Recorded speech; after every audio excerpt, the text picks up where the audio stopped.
The Causes of the American Civil War by John Lothrop Motley, Part 1. The de facto question in America has been referred at last to the dread arbitrament of civil war.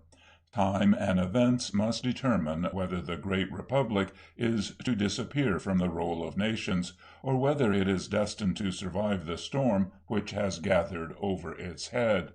There is perhaps a readiness in England to prejudge the case, a disposition not to exult in our downfall, but to accept the fact. For nations, as well as individuals, may often be addressed in the pathetic language of the poet, Donec eras felix multos numeralibus amicos, tempora cum fuerent nubila nullus erat.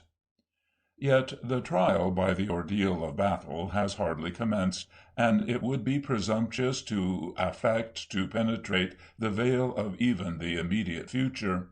But the question du jour is a different one. The right and the wrong belong to the past, are hidden by no veil, and may easily be read by all who are not wilfully blind. Yet it is often asked, why have the Americans taken up arms? Why has the United States government plunged into what is sometimes called this wicked war? Especially it is thought amazing in England that the President should have recently called for a great army of volunteers and regulars, and that the inhabitants of the free states should have sprung forward as one man at his call, like men suddenly relieved from a spell. It would have been amazing had the call been longer delayed. The national flag, insulted and defied for many months, had at last been lowered, after the most astonishing kind of siege recorded in history, to an armed and organized rebellion, and a prominent personage in the government of the Southern Confederacy is reported to have proclaimed amid the exultations of victory that before the 1st of May the same cherished emblem of our nationality should be struck from the Capitol at Washington. An advance of the Confederate troops upon that city, the flight or captivity of the President and his cabinet, the seizure of the national archives, the national title deeds, and the whole national machinery of foreign intercourse and internal administration by the Confederates, and the proclamation from the American Palladium itself of the Montgomery Constitution in place of the one devised by Washington, Madison, Hamilton, and Jay, a constitution in which slavery should be the universal law of the land, the cornerstone of the political edifice, were events which seemed for a few days of intense anxiety almost probable. Had this really been the result, without a blow struck in defense of the national government and the old Constitution, it is certain that the contumely poured forth upon the free states by their domestic enemies, and by the world at large, would have been as richly deserved as it would have been amply bestowed. At present such a catastrophe seems to have been averted. But the levy en masse of such a vast number of armed men in the free states, in swift response to the call of the President, shows how deep and pervading is the attachment to the Constitution and to the flag of Union in the hearts of the 19 millions who inhabit those states.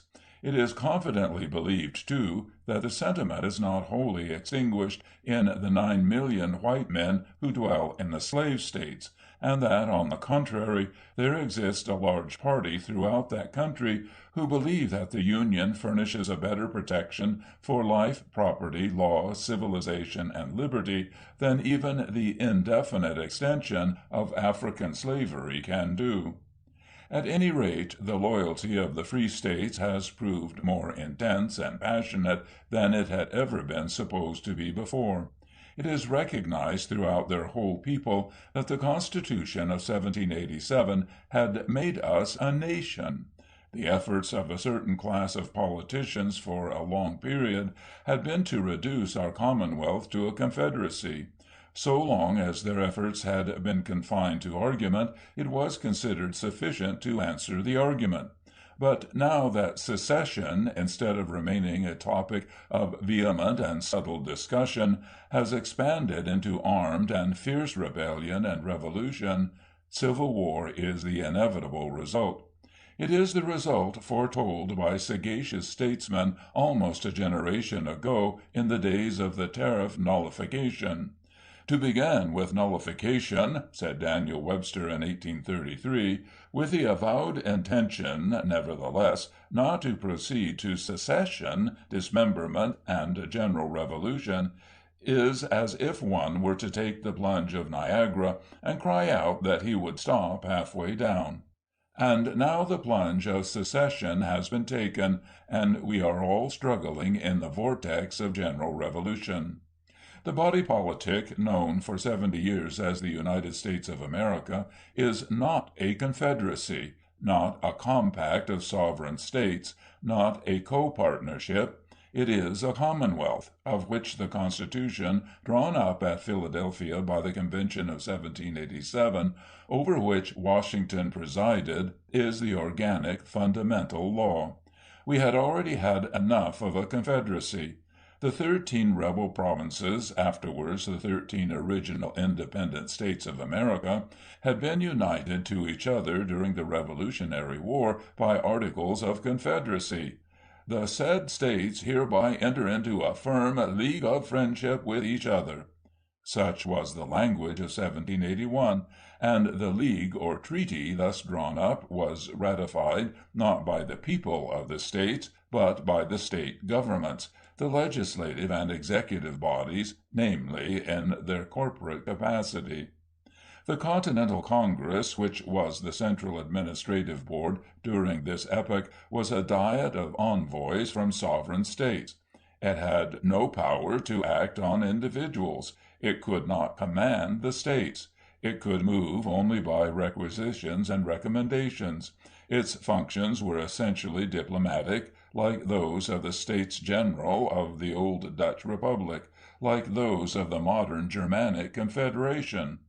We were a league of petty sovereignties. When the war had ceased, when our independence had been acknowledged in 1783, we sank rapidly into a condition of utter impotence, imbecility, anarchy. We had achieved our independence, but we had not constructed a nation. We were not a body politic. No laws could be enforced, no insurrections suppressed, no debts collected. Neither property nor life was secure.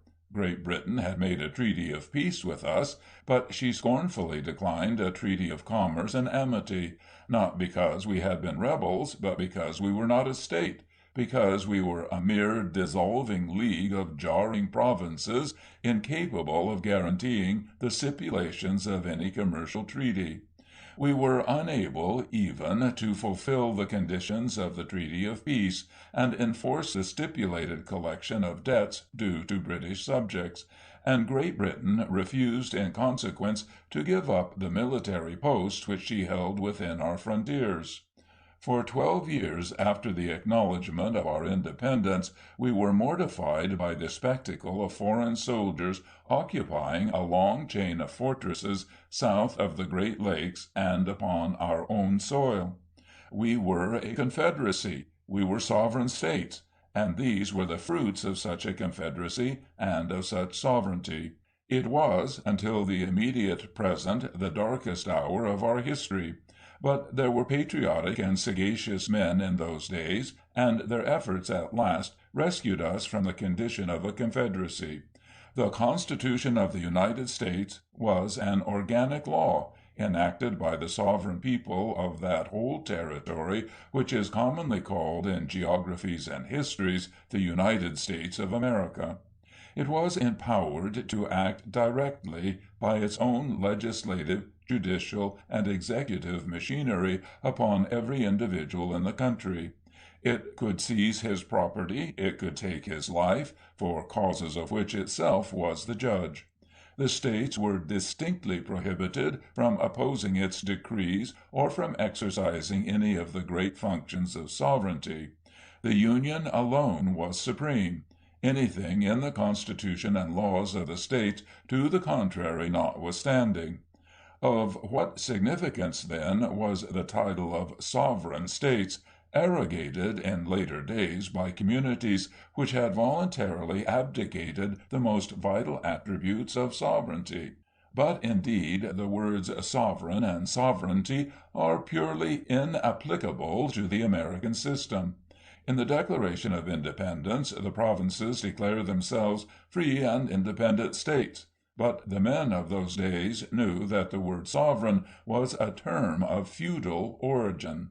When their connection with a time-honored feudal monarchy was abruptly severed, the word sovereign had no meaning for us.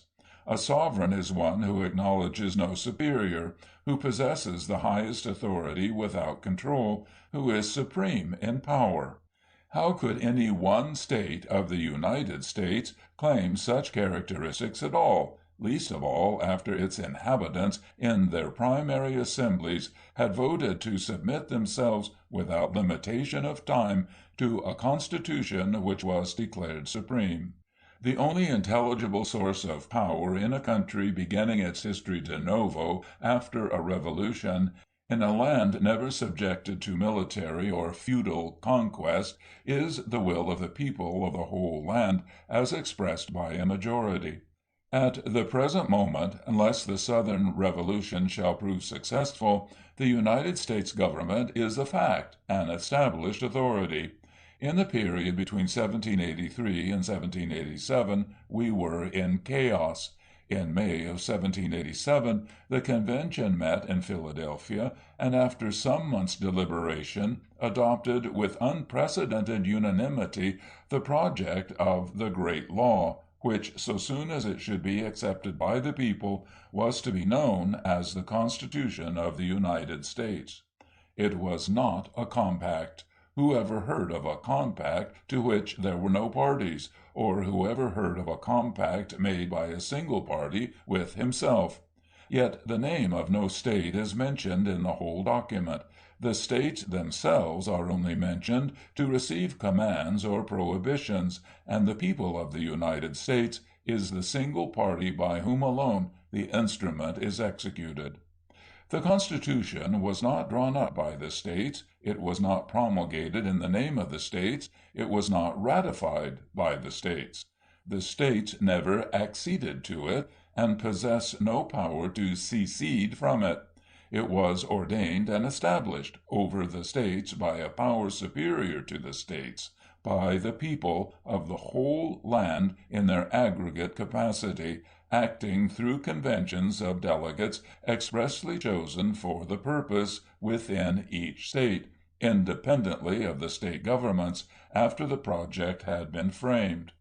There had always been two parties in the country during the brief but pregnant period between the abjuration of British authority and the adoption of the Constitution of 1787. There was a party advocating state rights and local self-government in its largest sense, and a party favoring a more consolidated and national government. The national or federal party triumphed in the adoption of the new government. It was strenuously supported and bitterly opposed on exactly the same grounds. Its friends and foes both agreed that it had put an end to the system of Confederacy. Whether it were an advantageous or a noxious change, all agreed that the thing had been done. "In all our deliberations," says the letter accompanying and recommending the Constitution to the people, "we kept steadily in view that which appeared to us the greatest interest of every true American, the consolidation of our Union, in which is involved our prosperity, safety, perhaps our national existence." Journal of the Convention, 1 Story, 368. And an eloquent opponent denounced the project for this very same reason. "That this is a consolidated government," said Henry, "is demonstrably clear. The language is 'we the people' instead of 'we the states.' It must be one great consolidated national government of the people of all the states." And the Supreme Court of the United States, after the government had been established, held this language in an important case, Gibbons versus Ogden. It has been said that the states were sovereign, were completely independent, and were connected with each other by a league. This is true, but when these allied sovereignties converted their league into a government, when they converted their Congress of Ambassadors into a legislature empowered to enact laws, the whole character in which the states appear underwent a change. There was never a disposition in any quarter in the early days of our constitutional history to deny this great fundamental principle of the Republic. In the most elaborate expositions of the Constitution by its friends, says Justice Story, its character as a permanent form of government, as a fundamental law, as a supreme rule, which no state was at liberty to disregard, to suspend, or to annul, was constantly admitted and insisted upon. 1 Story 325. The fears of its opponents, then, were that the new system would lead to a too strong, to an over-centralized government. The fears of its friends were that the central power of theory would prove inefficient to cope with the local or state forces in practice. The experience of the last 30 years and the catastrophe of the present year have shown which class of fears were the most reasonable. Had the Union thus established in 1787 been a Confederacy, it might have been argued with more or less plausibility that the states which peaceably acceded to it might at pleasure peaceably secede from it. It is none the less true that such a proceeding would have stamped the members of the Convention, Washington, Madison, Jay, Hamilton, and their colleagues, with utter incompetence. For nothing can be historically more certain than that their object was to extricate us from the anarchy to which that principle had brought us. However gross a heresy it may be, says the Federalist recommending the new Constitution, to maintain that a party to a compact has a right to revoke that compact, the doctrine has had respectable advocates. The possibility of such a question shows the necessity of laying the foundation of our national government deeper than in the mere sanction of delegated authority. The fabric of American empire ought to rest on the solid basis of the consent of the people.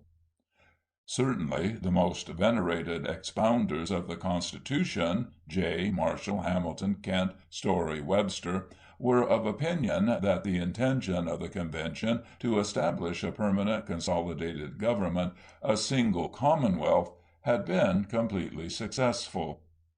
The great and fundamental defect of the Confederation of 1781, says Chancellor Kent, which led to its eventual overthrow, was that, in imitation of all former confederacies, it carried the decrees of the Federal Council to the states in their sovereign capacity. The great and incurable defect of all former federal governments, such as the Amphictyonic, Achaean, and Lycian confederacies, and the Germanic, Helvetic, Hanseatic, and Dutch republics, is that they were sovereignties over sovereignties. The first effort to relieve the people of the country from this state of national degradation and ruin came from Virginia.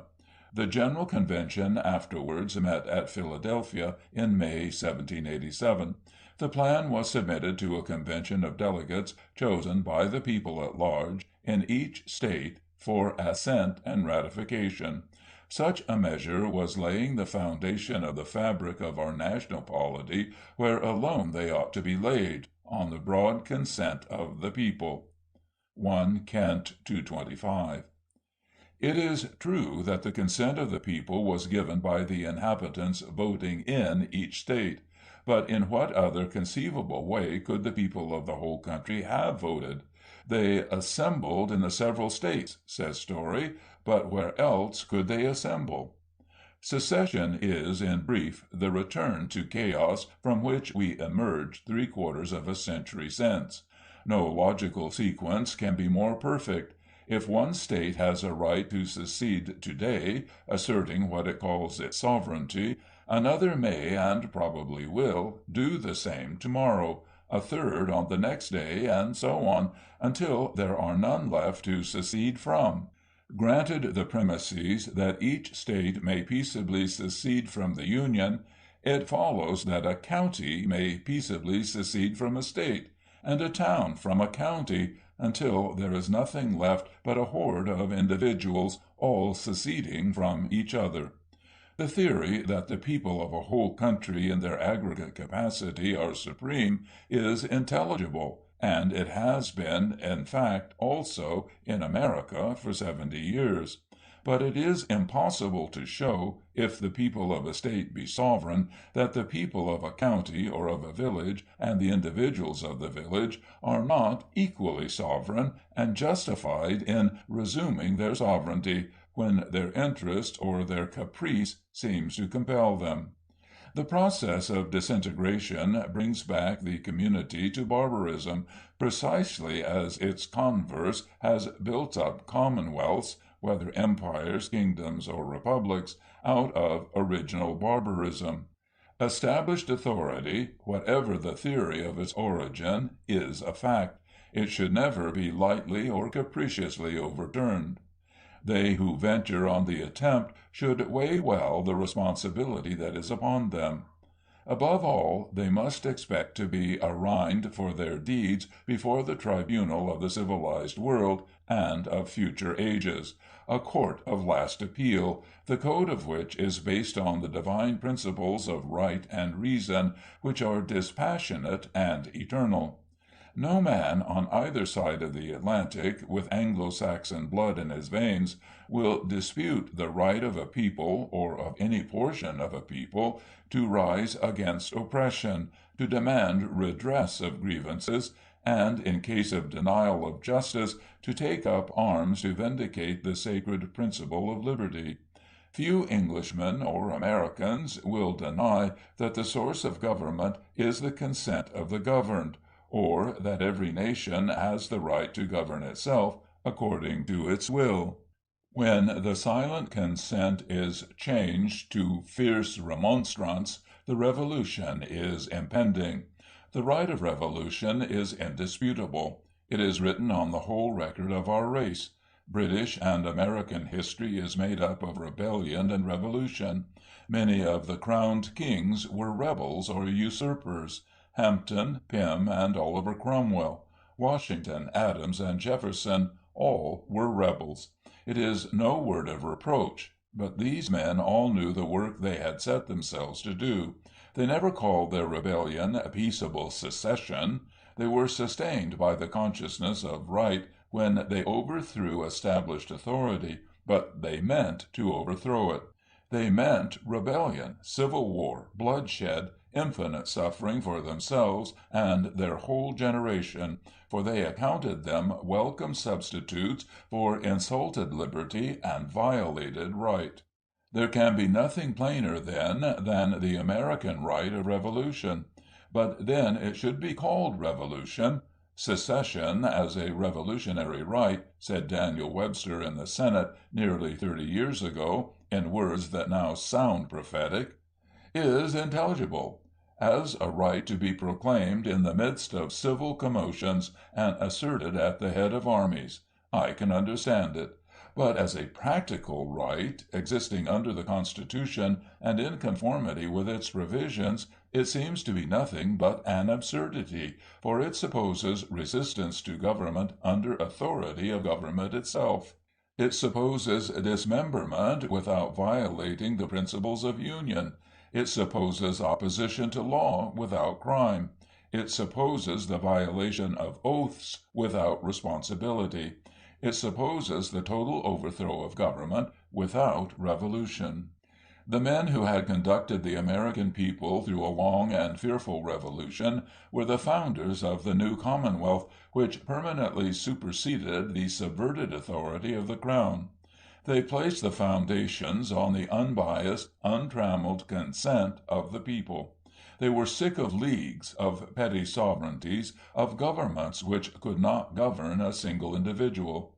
The framers of the Constitution, which has now endured 3/4 of a century, and under which the nation has made a material and intellectual progress never surpassed in history, were not such triflers as to be ignorant of the consequences of their own acts.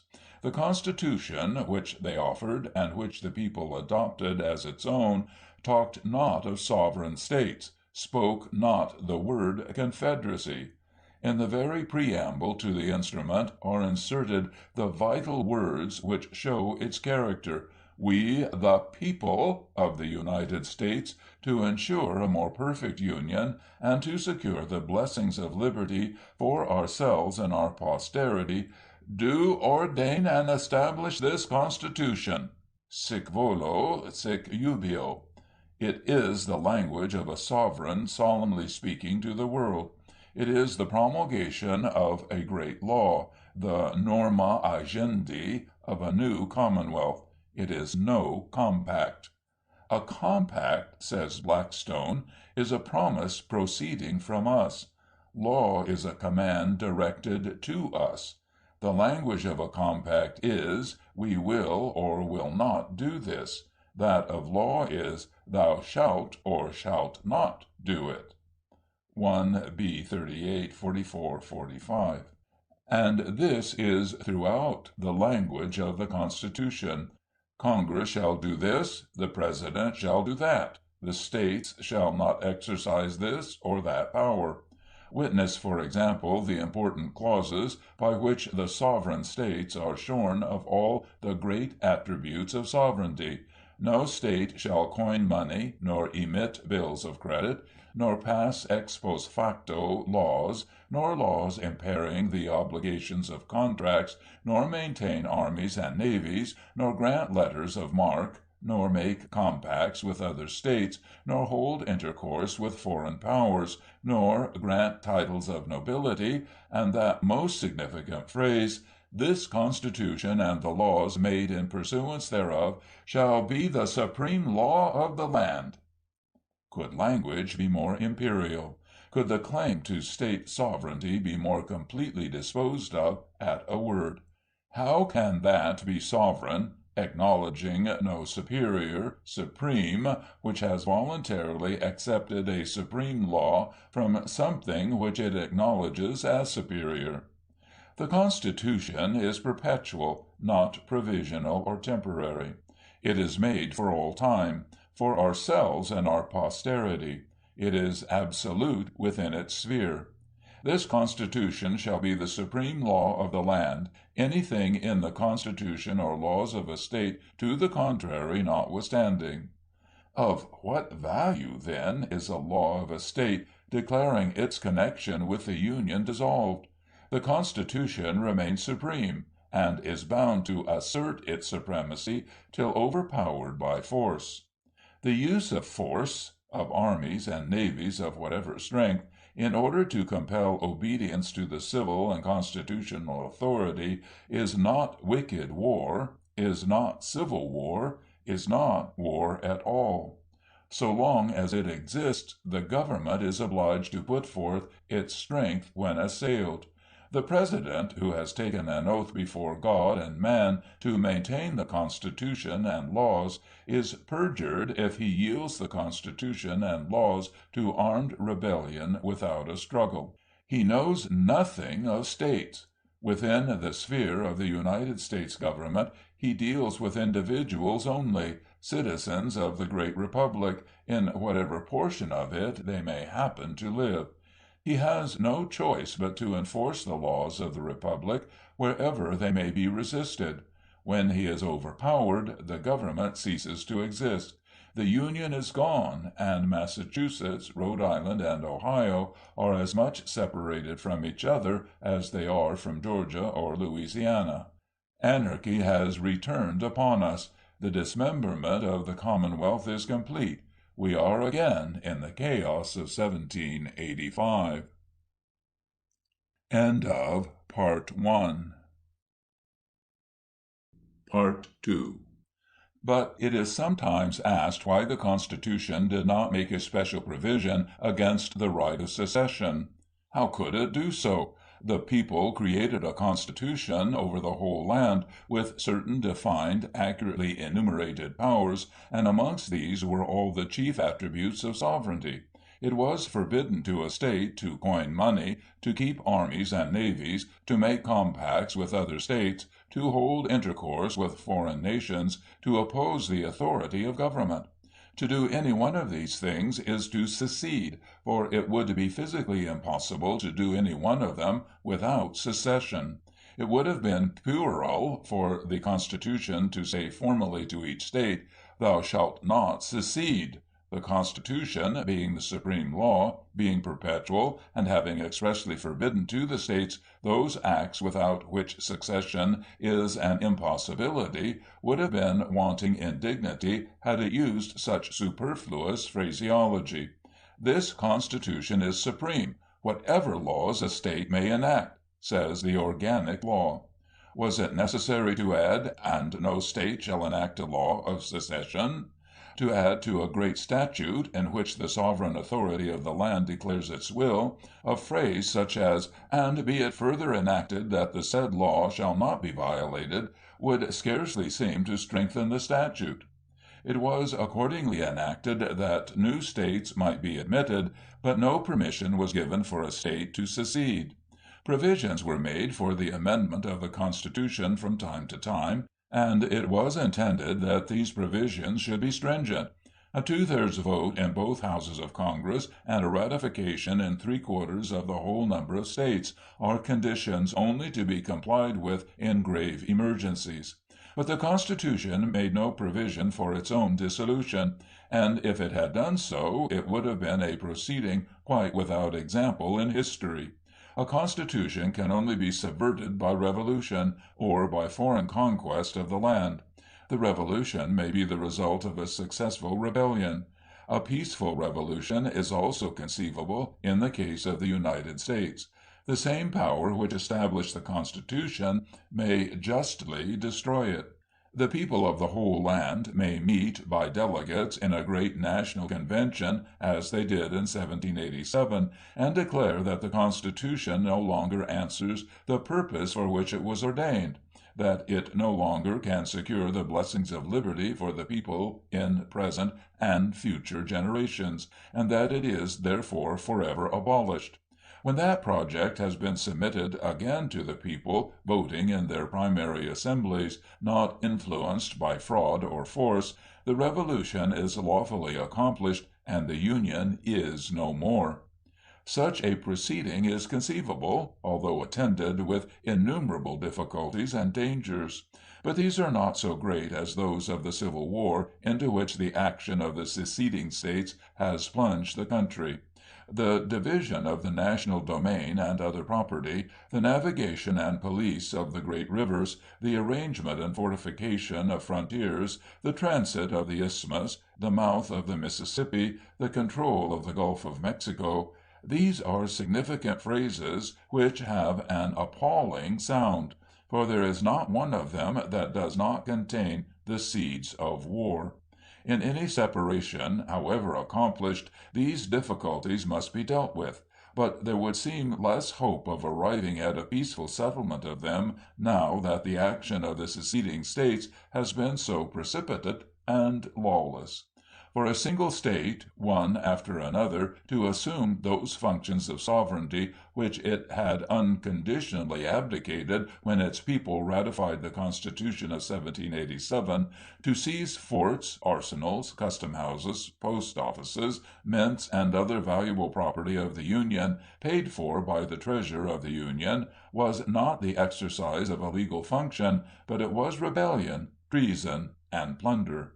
It is strange that Englishmen should find difficulty in understanding that the United States government is a nation among the nations of the earth, a constituted authority which may be overthrown by violence, as may be the fate of any state, whether kingdom or republic, but which is false to the people if it does not its best to preserve them from the horrors of anarchy, even at the cost of blood. The United States happens to be a plural title, but the Commonwealth thus designated is a unit, e pluribus unum. The Union alone is clothed with imperial attributes. The Union alone is known and recognized in the family of nations. The Union alone holds the purse and the sword, regulates foreign intercourse, imposes taxes on foreign commerce, makes war, and concludes peace. The armies, the navies, the militia belong to the Union alone, and the President is commander-in-chief of all. No state can keep troops or fleets. What man in the civilized world has not heard of the United States? What man in England can tell the names of all the individual states? And yet, with hardly a superficial examination of our history and our Constitution, men talk glibly about a confederacy, a compact, a co-partnership, and the right of a state to secede at pleasure, not knowing that by admitting such loose phraseology and such imaginary rights, we should violate the first principles of our political organization, should fly in the face of our history, should trample underfoot the teachings of Jay, Hamilton, Washington, Marshall, Madison, Dane, Kent, Story, and Webster, and accepting only the dogmas of Mr. Calhoun as infallible, surrender forever our national laws and our national existence. Englishmen themselves live in a united empire.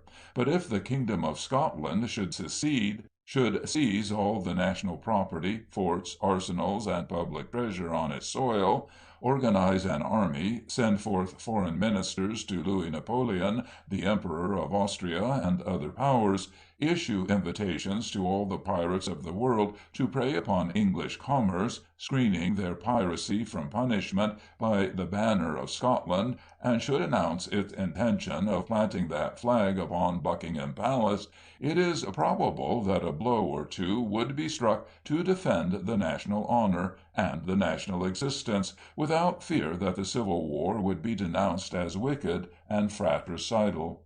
Yet it would be difficult to show that the state of Florida, for example, a Spanish province, purchased for national purposes some 40 years ago by the United States government for several millions, and fortified and furnished with navy yards for national uses at a national expense of many more millions, and numbering at this moment a population of only 80,000 white men, should be more entitled to resume its original sovereignty than the ancient kingdom of William the Lion and Robert Bruce. The terms of the treaty between England and Scotland were perpetual, and so is the Constitution of the United States.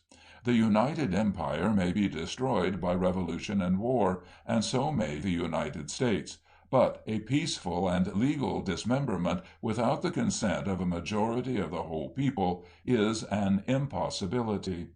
But it is sometimes said that the American Republic originated in secession from the mother country, and that it is unreasonable of the Union to resist the seceding movement on the part of the new Confederacy. But it so happens that the one case suggests the other only by the association of contrast. The 13 colonies did not intend to secede from the British Empire. They were forced into secession by a course of policy on the part of the mother country, such as no English administration at the present day can be imagined capable of adopting. Those Englishmen in America were loyal to the Crown, but they exercised the right which cisatlantic or transatlantic Englishmen have always exercised of resistance to arbitrary government.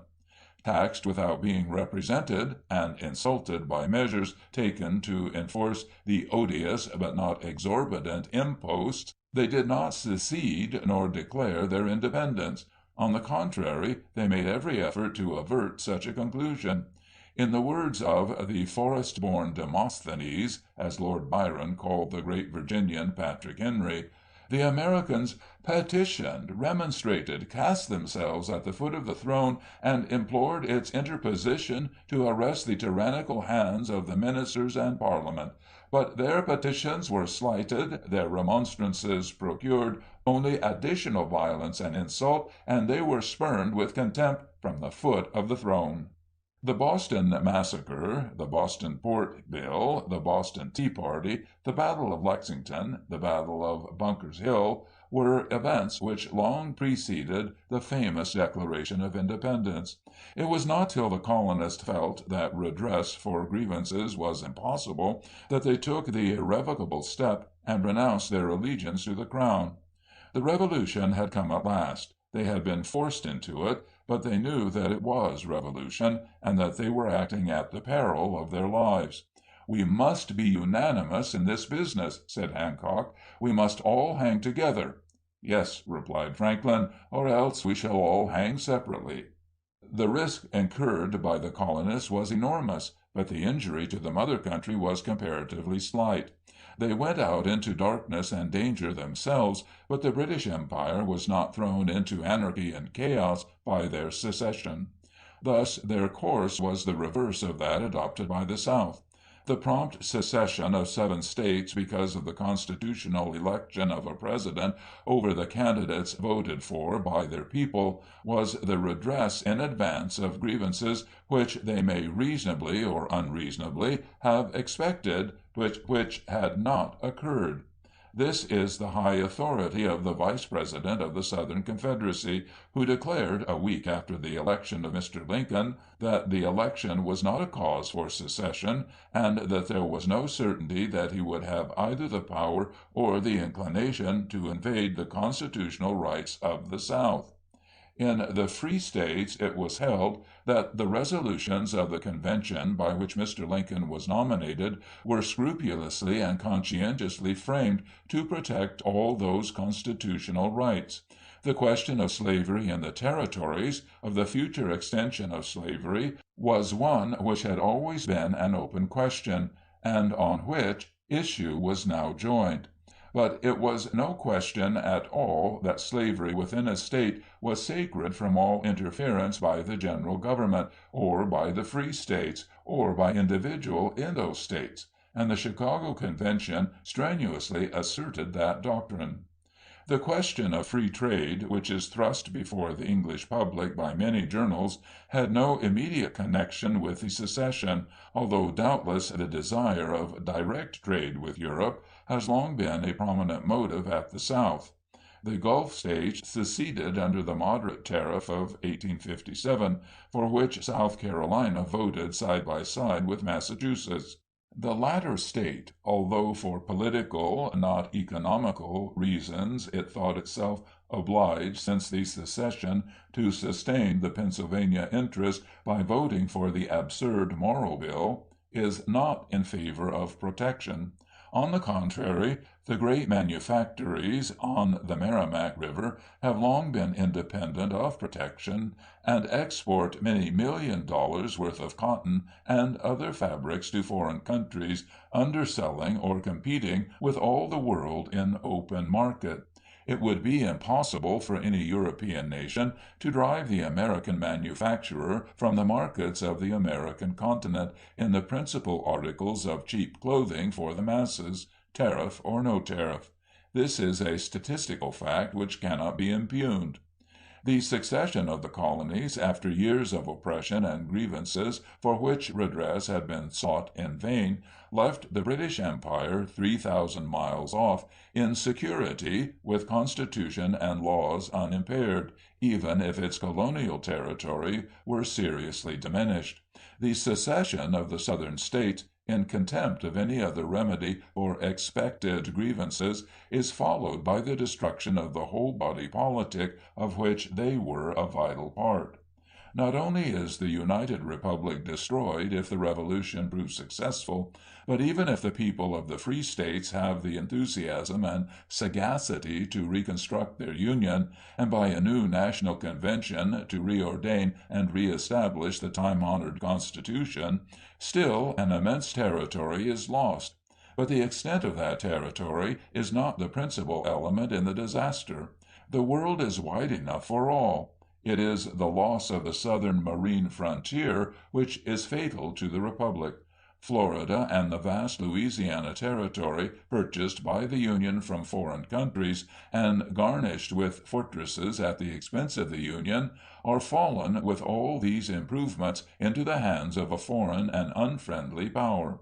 Should the dire misfortune of a war with a great maritime nation, with England or France, for example, befall the Union, its territory, hitherto almost impregnable, might now be open to fleets and armies acting in alliance with a hostile Confederacy which has become possessed of an important part of the Union's maritime line of defense. Moreover, the Union has 12,000 ships, numbering more than 5,000,000 tons, the far greater part of which belongs to the free States, and the vast commerce of the Mississippi and the Gulf of Mexico requires and must receive protection at every hazard. Is it strange that the Union should make a vigorous, just, and lawful effort to save itself from the chaos from which the Constitution of 1787 rescued the country? Who that has read and pondered the history of that dark period does not shudder at the prospect of its return? But yesterday we were a state, the great republic, prosperous and powerful, with a flag known and honored all over the world. 70 years ago we were a helpless league of bankrupt and lawless petty sovereignties. We had a currency so degraded that a leg of mutton was cheap at $1,000. The national debt incurred in the War of Independence had hardly a nominal value and was considered worthless. The absence of law and order and security for life and property was as absolute as could be well conceived in a civilized land. Debts could not be collected, courts could enforce no decrees, insurrections could not be suppressed. The army of the Confederacy numbered 80 men. From this condition the Constitution rescued us. That great law, reported by the General Convention of 1787, was ratified by the people of all the land, voting in each state for a ratifying convention chosen expressly for that purpose. It was promulgated in the name of the people. We, the people of the United States, in order to form a more perfect union and to secure the blessings of liberty for ourselves and our posterity, do ordain and establish this Constitution. It was ratified by the people, not by the states, acting through their governments, legislative and executive, but by the people, electing especial delegates within each state. And it is important to remember that in none of these ratifying conventions was any reserve made of a state's right to repeal the Union or to secede. Many criticisms were offered in the various ratifying ordinances, many amendments suggested, but the acceptance of the Constitution, the submission to the perpetual law, was in all cases absolute. The language of Virginia was most explicit on this point. The powers granted under the Constitution, being derived from the people of the United States, may be resumed by them whenever the same shall be perverted to their injury or oppression. That the people of the United States, expressing their will solemnly in national convention, are competent to undo the work of their ancestors, and are fully justified in so doing when the Constitution shall be perverted to their injury and oppression, there is no man in the land that doubts. This course has been already indicated as the only peaceable revolution possible. But such a proceeding is very different from the secession ordinance of a single state resuming its sovereignty of its own free will, and without consultation with the rest of the inhabitants of the country. There was no reservation, says Justice Story, of any right on the part of any state to dissolve its connection, or to abrogate its descent, or to suspend the operation of the Constitution as to itself. And thus, when the ratification had been made, a new commonwealth took its place among the nations of the earth. The effects of the new Constitution were almost magical. Order sprang out of chaos. Law resumed its reign. Debts were collected. Life and property became secure. The national debt was funded and ultimately paid, principal and interest, to the uttermost farthing. The articles of the Treaty of Peace in 1783 were fulfilled, and Great Britain, having an organized and united state to deal with, entered into a treaty of commerce and amity with us, the first and the best ever negotiated between the two nations. Not the least noble of its articles, the 21st, provided that the acceptance by the citizens or subjects of either country of foreign letters of marque should be treated and punished as piracy. Unfortunately, that article and several others were limited to 12 years, and were not subsequently renewed. The debts due to British subjects were collected, and the British government at last surrendered the forts on our soil. At last we were a nation, with a flag respected abroad and almost idolized at home as the symbol of union and coming greatness, and we entered upon a career of prosperity and progress never surpassed in history. The autonomy of each state, according to which its domestic and interior affairs are subject to the domestic legislature and executive, was secured by the reservation to each state of powers not expressly granted to the Union by the Constitution.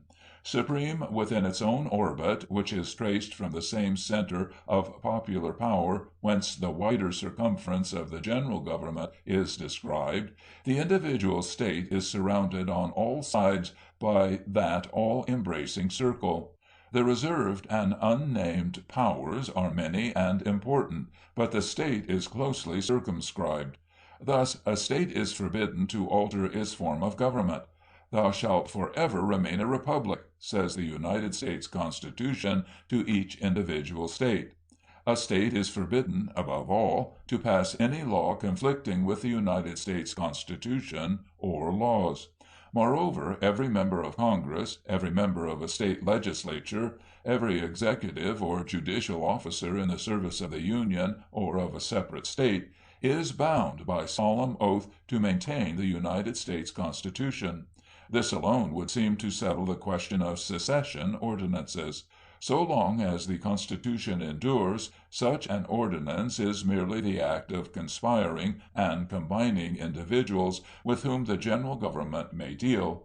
When it falls in the struggle, and becomes powerless to cope with them, the Constitution has been destroyed by violence. Peaceful acquiescence in such combinations is perjury and treason on the part of the chief magistrate of the country, for which he may be impeached and executed. Yet men speak of Mr. Lincoln as having plunged into wicked war. They censure him for not negotiating with envoys who came, not to settle grievances, but to demand recognition of the dismemberment of the Republic which he has just sworn to maintain. It is true that the ordinary daily and petty affairs of men come more immediately than larger matters under the cognizance of the state governments, tending thus to foster local patriotism and local allegiance.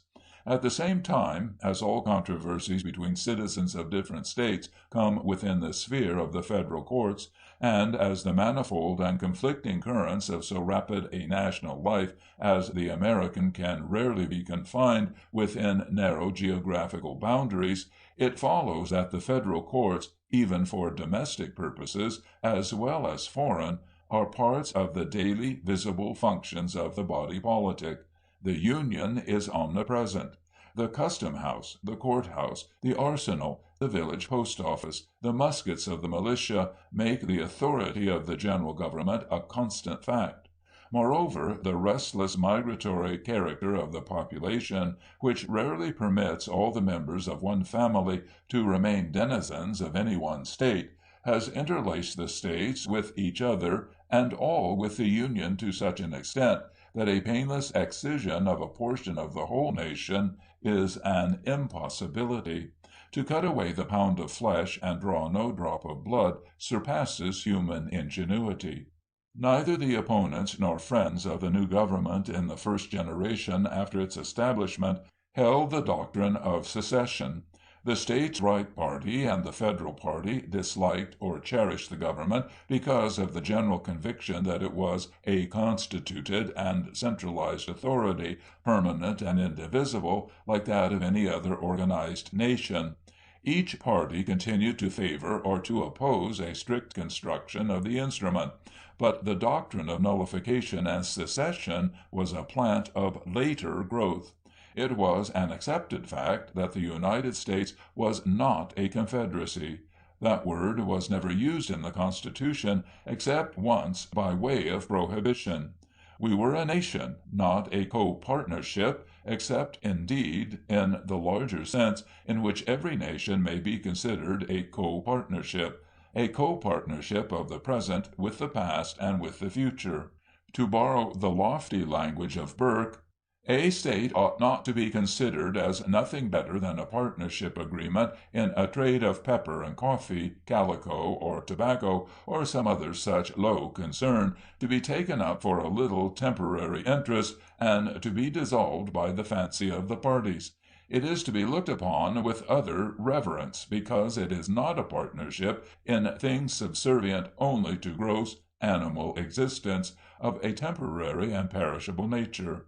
It is a partnership in all science, a partnership in all art, a partnership in every virtue, and in all perfection, a partnership not only between those who are living, but between those who are living, those who are dead, and those who are to be born. And the simple phrase of the preamble to our Constitution is almost as pregnant: to secure the blessings of liberty to us and our posterity. But as the innumerable woes of disunion out of which we had been rescued by the Constitution began to fade into the past, the allegiance to the Union in certain regions of the country seemed rapidly to diminish. It was reserved to the subtle genius of Mr. Calhoun, one of the most logical, brilliant, and persuasive orators that ever lived, to embody once more in a set of sounding sophisms the main arguments which had been unsuccessfully used in a former generation to prevent the adoption of the Constitution, and to exhibit them now as legitimate deductions from the Constitution.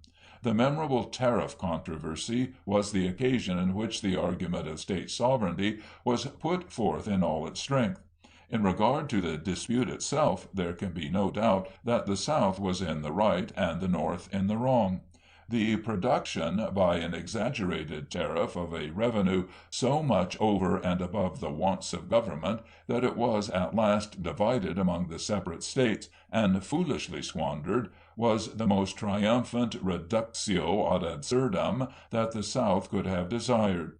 But it is none the less true that the nullification by a state legislature of a federal law was a greater injury to the whole nation than a foolish tariff, long since repealed, had inflicted. It was a stab to the Union in its vital part. The blow was partially parried, but it may be doubted whether the wound has ever healed.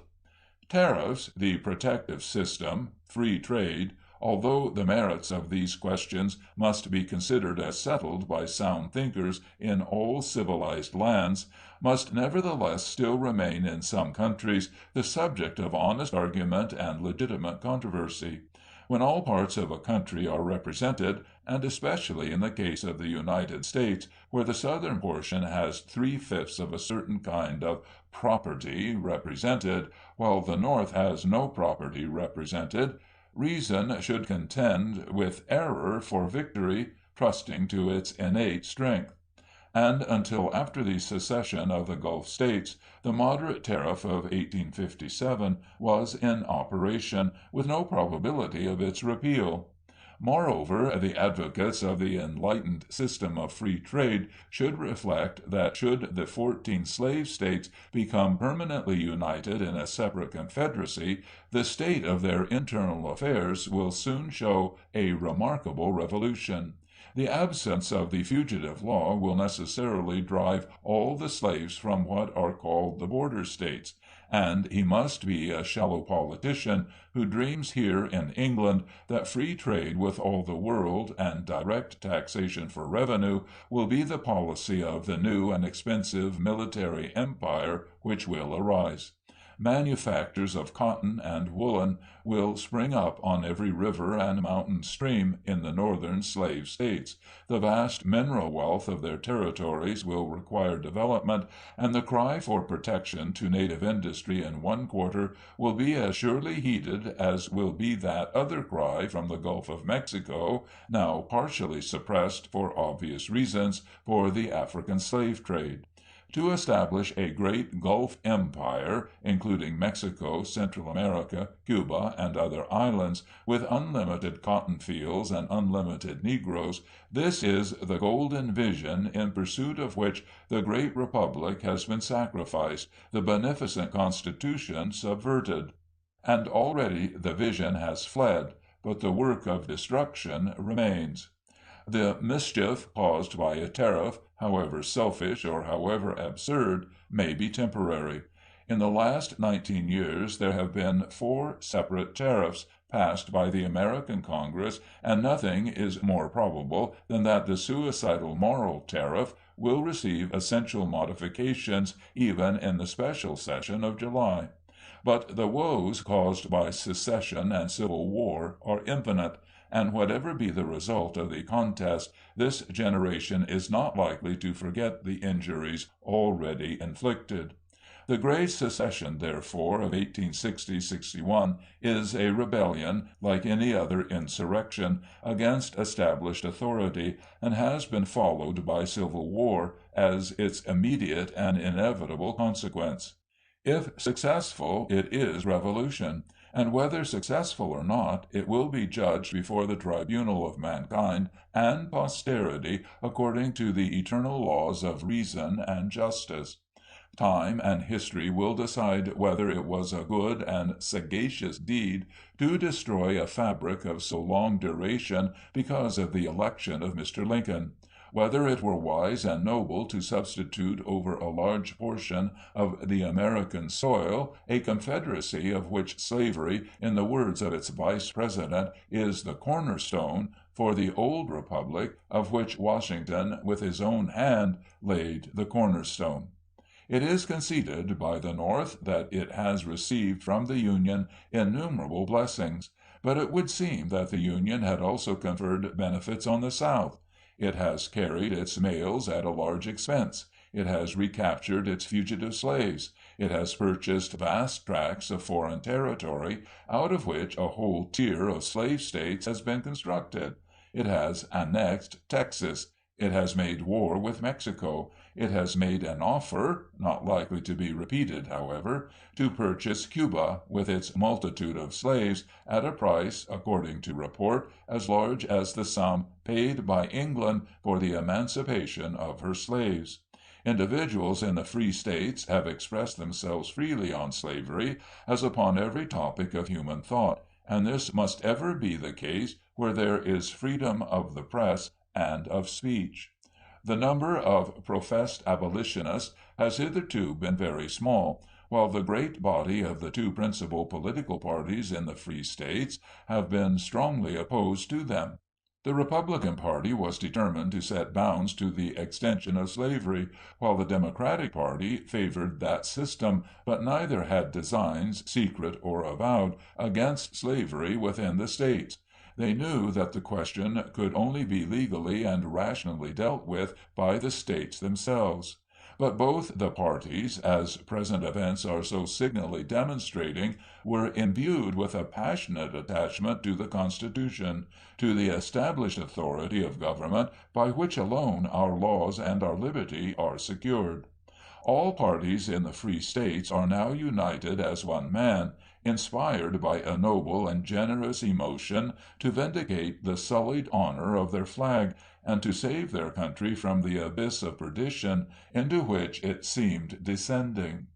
Of the ultimate result we have no intention of speaking.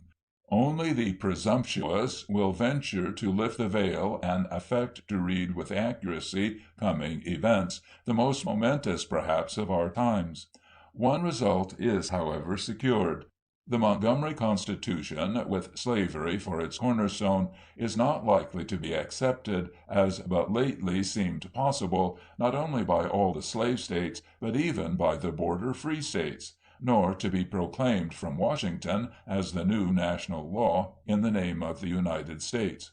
Compromises will no longer be offered by peace conventions, in which slavery is to be made national, Negroes declared property over all the land, and slavery extended over all territories now possessed or hereafter to be acquired. Nor is the United States government yet driven from Washington. Events are rapidly unrolling themselves, and it will be proved in course of time whether the North will remain united in its inflexible purpose, whether the South is as firmly united, or whether a counter-revolution will be effected in either section, which must necessarily give the victory to its opponents. We know nothing of the schemes or plans of either government. The original design of the Republican party was to put an end to the perpetual policy of slavery extension and acquisition of foreign territory for that purpose, and at the same time to maintain the Constitution and the integrity of the Republic. This, at the South, seemed an outrage which justified civil war, for events have amply proved what sagacious statesmen prophesied 30 years ago, that secession is civil war. If all is to end in negotiation and separation, notwithstanding the almost interminable disputes concerning frontiers, the strongholds in the Gulf, and the unshackled navigation of the great rivers throughout their whole length, which it is probable will never be abandoned by the North, except as the result of total defeat in the field, it is at any rate certain that both parties will negotiate more equitably with arms in their hands than if the unarmed of either section were to deal with the armed. If it comes to permanent separation, too, it is certain that in the Commonwealth, which will still glory in the name of the United States, and whose people will doubtless reestablish the old Constitution with some important amendments, the word secession will be a sound of woe not to be lightly uttered. It will have been proved to designate not a peaceful and natural function of political life, but to be only another expression for revolution, bloodshed, and all the horrors of civil war. It is probable that a long course of years will be run, and many inconveniences and grievances endured, before any one of the free states secedes from the reconstructed Union. J.L.M. End of Part 2. End of The Causes of the American Civil War by John Lothrop Motley,